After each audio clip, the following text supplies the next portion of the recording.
Assalamualaikum warahmatullahi wabarakatuh. Perkenalkan, nama saya Suroya dengan NIM 12140100182.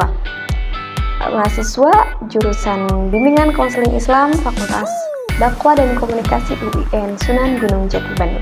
Maksud dari pembuatan video ini bertujuan untuk memenuhi tugas dari mata kuliah Pak Herman, yakni mata kuliah Sosiologi Dakwah. Baik, langsung saja di sini saya akan menjelaskan mengenai apa itu perubahan sosial dalam kerangka sosial. Baik, perubahan, kita beralih ke pengertian perubahan. Apa sih perubahan sosial ini?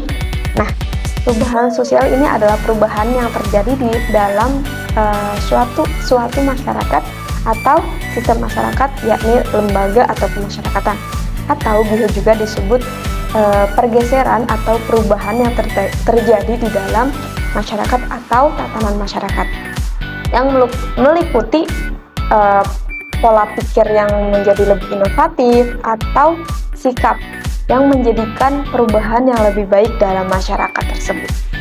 Nah, yang kedua ada konsep dari perubahan sosial. Perubahan sosial ini diawali dengan adanya interaksi antara manusia dengan manusia, individu itu sendiri, atau manusia dengan kelompok atau kelompok dengan kelompok itu sendiri. Karena manusia adalah makhluk sosial, jadi manusia itu pasti berinteraksi dengan orang lain. Artinya, perubahan sosial ini artinya perubahan sosial ini pasti terjadi di dalam masyarakat atau sosial. Nah, yang ketiga ada bentuk-bentuk dari perubahan sosial. Bentuk-bentuk dari perubahan sosial ini ada 3 macam, teman-teman. Yang pertama ada evolusi, perubahan evolusi dan revolusi. Yang kedua ada perubahan direncanakan dan tidak direncanakan. Kemudian yang ketiga ada perubahan kecil dan perubahan besar. Baik, kita ulas yang pertama, yakni perubahan evolusi dan revolusi. Nah, apa sih perubahan revolusi dan evolusi ini? Perubahan evolusi adalah perubahan yang jangka waktunya ini cukup lambat dan tidak direncanakan. Jadi jangka waktu yang proses perubahan ini sangat panjang dan tidak direncanakan seperti itu. Kemudian yang revolusi, perubahan revolusi ini dengan jangka waktu yang cepat dan juga bisa direncanakan atau tidak direncanakan seperti itu. Kita lihat dari contoh perubahan evolusi. Mungkin bisa dilihat dari zaman purbakala gitu loh. Mungkin bisa dilihat dari zaman purbakala yang tadinya kita mencari makan dengan nomaden atau berpindah-pindah tempat dan berubah menjadi memiliki tempat, nyari makannya di sekitar situ. Contoh perubahan evolusi ini dari yang dulunya menulis dengan surat, menulis surat dengan pelepah kurma atau dari kertas-kertas tumbuhan, kemudian dikirim melalui burung kayak gitu kan.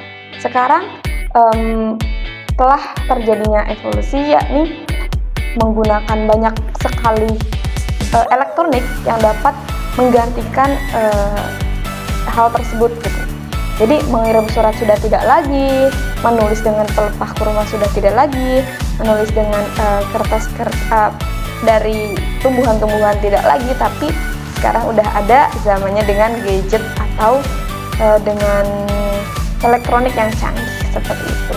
Kemudian contoh dari revolusi ada perubahannya yang sangat cepat gitu.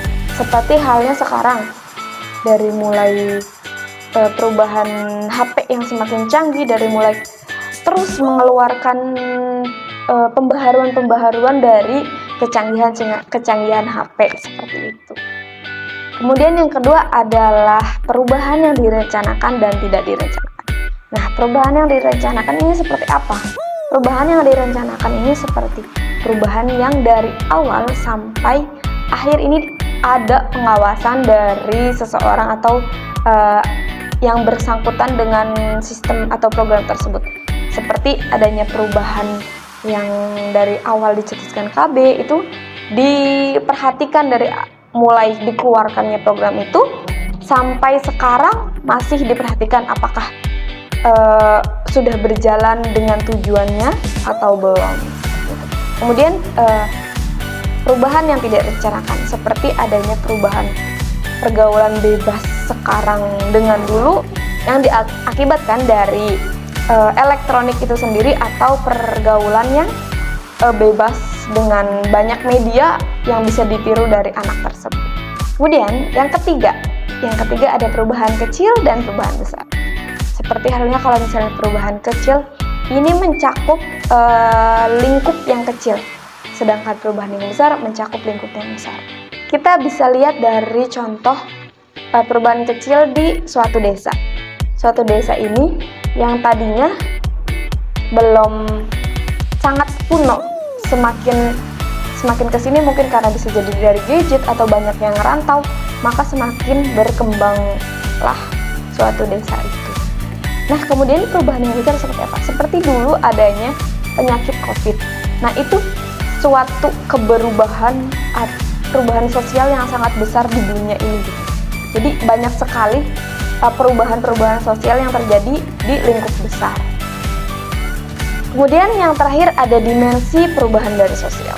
Dimensi perubahan sosial ini ada 3, yakni perubahan struktural, perubahan kultural atau budaya, dan terakhir ada perubahan interaksial. Dimensi struktural ini bisa dilihat dari perubahan suatu peranan. Seperti halnya tukang angkot, tukang ojek gitu. Sekarang peran mereka tergantikan oleh adanya ojek online atau dengan Grab yang membuat pasar mereka menjadi bangkrut seperti itu. Kemudian yang kedua ada dimensi kultural. Nah, dimensi kultural ini perubahan komponen yang biasanya diakibatkan dari teknologi yang canggih ini. Seperti halnya dulu saat kita kecil masih sering melakukan nyamper ke teman ketika mau kumpul, nyamper satu-satu. Nah, sekarang karena adanya teknologi, budaya itu menjadi hilang. Biasanya kita melakukannya dengan teknologi, misalnya ayo kumpul di sini, udah di mana gitu. Kalau dulu karena belum ada teknologi, jadi budaya nyamper gitu masih ada seperti itu. Kemudian yang ketiga ada dimensi interaksional. Nah, dimensi interaksional ini adanya perubahan frekuensi individu atau hubungan masyarakat yang terjadi. Yang dulunya perkuliahan harus dengan tatap muka, harus dengan bertemu di kelas. Ketika hujan maka tidak jadi kuliah atau tidak jadi pembelajaran. Tetapi adanya teknologi itu bisa merubah dari interaksional yang terjadi dalam pembelajaran gitu. Bisa dengan melalui WhatsApp group atau Gmeet atau Zoom meeting atau bisa kita sebut dengan online seperti itu. Mungkin cukup sekian yang dapat saya sampaikan mengenai perubahan sosial. Terima kasih atas perhatiannya. Wassalamualaikum warahmatullahi wabarakatuh.